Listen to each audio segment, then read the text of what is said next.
If you're always wondering where your time is going and how you can get more, today's video is for you.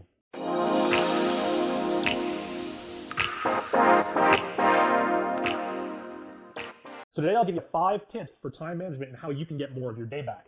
Stay tuned to the end and I'll give you a link where you can download our Leadership Development Plan workbook, and that'll help you set your long-term, short-term, and mid-term goals towards getting the career you want. When I talk to managers and executives, time management is one of the skills they feel their team members could use the most. So if you feel like you need a little help in this area, you're not alone. I think all of us wish we had a little bit better handle on where our time was going. When I was in the Air Force, I had one assignment where I was traveling 3 days out of the week at least, and that was at least 3 weeks out of the month. So it required a lot of time management skill to get to where I needed to go, meet with the people I needed to meet, take care of what I needed to take care of, and then get back home and take care of all the things back at home station that still needed to get done while I was gone. I'm usually pretty good at knowing where I need to be and when I need to be there and kind of the organizational aspects of time, but I'm really bad at estimating how long a task will take. So that's an area where I could always use a little bit of improvement. Today I'm going to give you these 5 tips that are going to help you do that and more to feel like you're getting some of your time back.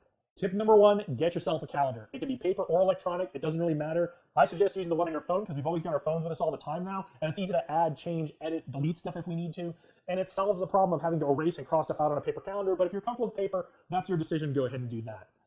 Put everything that's important for you to be in a certain place or a certain time other than where you normally are on that calendar. And I like to use the recurring features on this, so if it's something that happens every week or every day or at a regular interval, I use the recurring feature so I don't have to keep entering that over and over again. And I like to use the color coding feature to separate my personal stuff from my school stuff, from my business stuff. Now, don't go crazy with this. Don't try to go put your whole year all at once. And I'll talk about this a little later. Just start with putting today in, or this week or next week in, and use this calendar to get an idea of where your time is going. Once you've got your appointments in your calendar, tip number 2 is to track how long they actually take, and then to go adjust your future appointments accordingly. I can lie, almost always underestimate the time it takes for me to meet with someone or to do something, especially when I'm doing it for the first couple of times.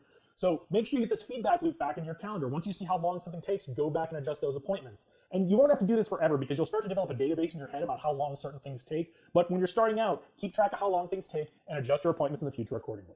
Tip number 3 is to not delete appointments off your calendar, especially appointments with yourself. One of the rules I have for my calendar is I'm not allowed to delete anything off of it. I'm allowed to move it around, find a different day, find a different time, but I don't let myself delete anything unless it's an absolute emergency.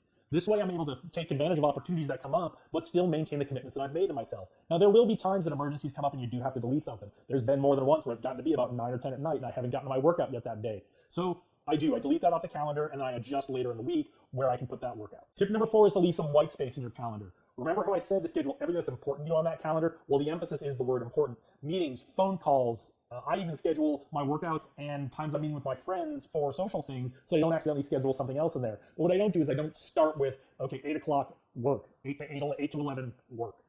You got to leave yourself some white space. You got to leave yourself some room to move these important things around so that when opportunities arise, you can take advantage of them.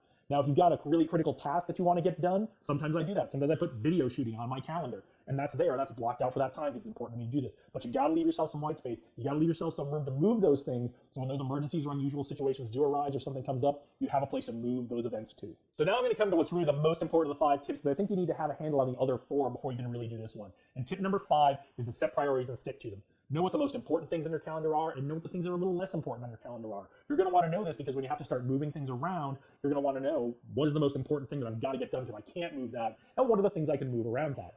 Now, you've got to factor in some of the priorities of others when you're looking at moving things around in your calendar and setting your priorities, because your family may have different priorities, your boss may have different priorities. It's important to understand these, and your boss may not agree with you on what your priorities are. So keep that in mind as you're starting to think about moving things around the calendar and setting priorities and sticking to them, is that the views of others are going to be important. So there you go. There are your 5 tips to manage your time a little better and feel like you're getting some of that time back. You won't actually be getting more time, but it'll definitely feel like you are. Remember, the calendar is just a tool in all of this. The real trick is to set those priorities and stick to them. I guarantee if you take on these 5 tips, or even just at least a couple of them, even if it's just to start tracking where you're spending your day, you'll feel like you've got a lot more time and be able to find time to do those things that are really important to you.